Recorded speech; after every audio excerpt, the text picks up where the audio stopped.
Hello, and welcome back to the fourth video part of the Smooth Strokes, Self-Paced Hands-on Coding Bootcamp. This bootcamp is designed to equip you with the tools, knowledge, training, and experience necessary to become a professional web developer. By now you know the basic HTML tags to format text, how to build tables, and the importance of HTML semantics. In today's video, I will guide you through one of the most powerful layout tools in CSS.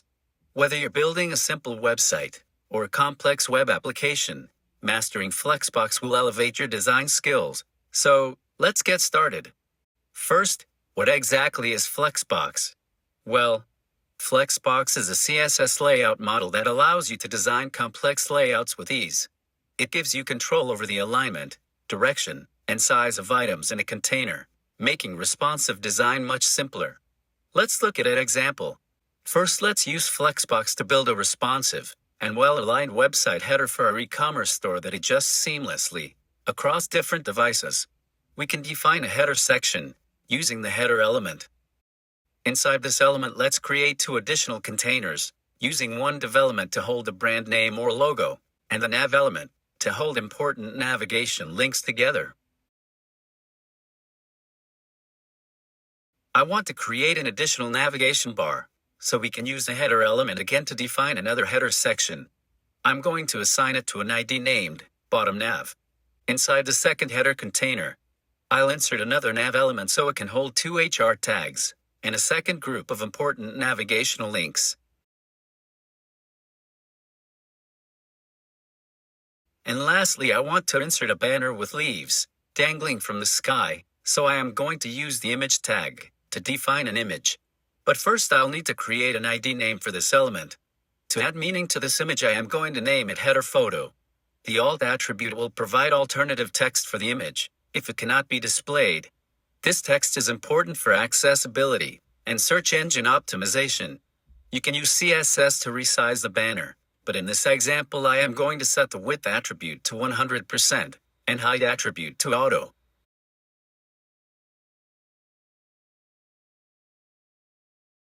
Let's style the header now with CSS. First, I want to customize the body element. The margin property will remove any default margin that browsers typically apply to the body. By setting the margin to 0, the content will start from the very edge of the viewport, allowing for a more controlled layout. The font family property sets the font for the text within the body to Arial. If Arial is not available on the user system, the browser will use the default font or fall back to a generic sans serif font. Now let's use the header selector to tell the browser to display Flexbox and add space around the elements inside the container, and to align the items inside to the center of the Flexbox. I also want to add a light green background color with 10 pixels of padding.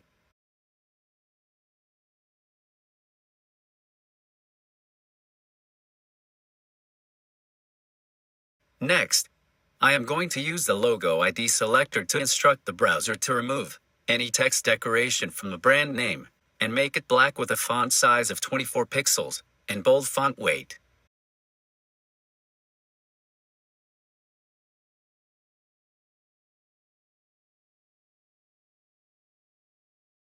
To remove the bullet points from the navigation links, we can use the list style property and set it to none. I'm also going to remove any default margin and padding from the unordered list element, and with just one line of CSS, we can turn the nav container into a flex container. As you can see, the navigation links are too close together, so I want to give all the list items inside the nav container 15 pixels of margin between each other. I also want to style all the links inside the navigation bar, the color black, with no text decoration. I'm going to give the links a font size of 16 pixels, with a bold font weight. And when I hover over a link, I want the text to switch to underlined text. Inside the second header element, I want to give the bottom nav container a solid white background color. And lastly, I am going to remove any default padding and margin from the HR tags. Now, our header section is complete. Let's switch back over to the body section and build the structure of the rest of the web page.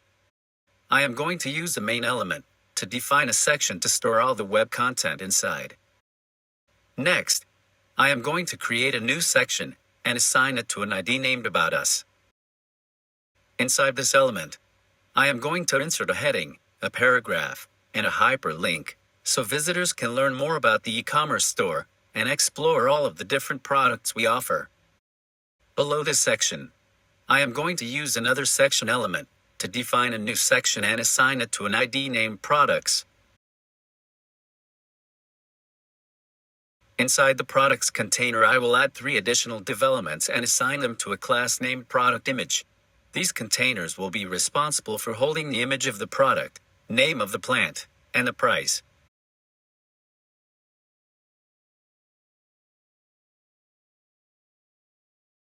Now I am going to use the article element to define a section for articles to display. I want to assign it to an ID named Blog Post, so I can reuse the styles later to format additional posts. Inside the article element, I will need to add 2 div containers to hold the content inside. For the first container, I will assign it to a class named Column Left, and assign the second container to a class named Column Right. Inside the Column Left container, I want to insert an image. In the second container, I am going to add a heading, highlighting the new indoor gardening article, published on the website. Below the heading, I will add a paragraph element to provide a preview of the article, along with a button that redirects the viewer to the actual blog post. Now let's use CSS to style these elements. We can use the About Us ID selector to add 130 pixels of padding to the container, and align all text to the center.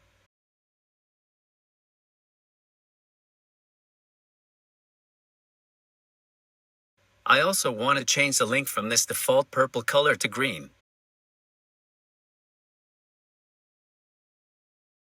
We can use the Products ID selector to display Flexbox, and shift the images horizontally, and align the text inside to the center.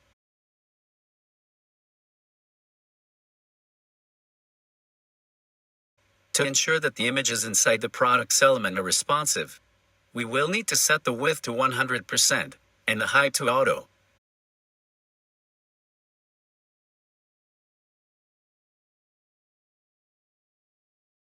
Next, I am going to flex each product image container to 30% and add a solid, white 5-pixel border around each div container assigned to the product image class.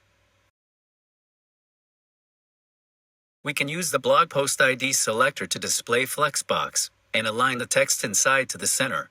I am also going to use the Align Items property to align all items inside the container to the center, to ensure that both columns have an equal width. I am going to set the Flex property to 1 to give the items more space around this container. I am also going to add 20 pixels of padding to this element.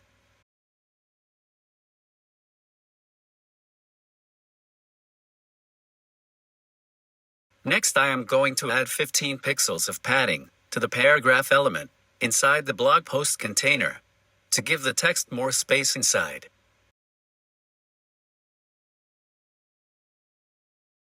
And lastly, I want to style the button inside the blog post element, so we can use the CSS selector to set the background color to green, with a border radius of 9 pixels, and a solid black 1-pixel border around the button.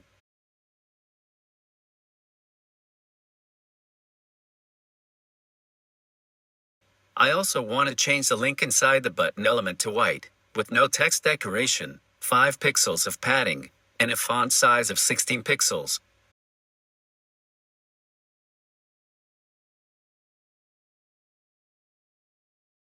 Now we can focus on building the structure and reuse CSS code on other elements in this HTML document. You can define a class in your CSS and apply it to multiple elements, allowing for you to reuse the same styles across different parts of your project without duplicating code. If you need to update the style of a layout, you can do so in one place, and it will reflect across all elements using that class. This reduces the risk of errors and inconsistencies. While IDs are unique to a single element, you can still define a style for an ID and use it. Styles applied to an ID will only affect a specific element. ID selectors have higher specificity than class selectors. This means if you need to override styles for a particular element, using an ID will ensure those styles take precedence. Using these methods helps maintain consistency across your styles and reduces duplication in your CSS code. To design for smaller screen sizes, we can use media queries. I have attached a link in the description box to a detailed guide on media queries and Flexbox. All you need to do is visit the Smooth Strokes Max website if you'd like to learn more about them.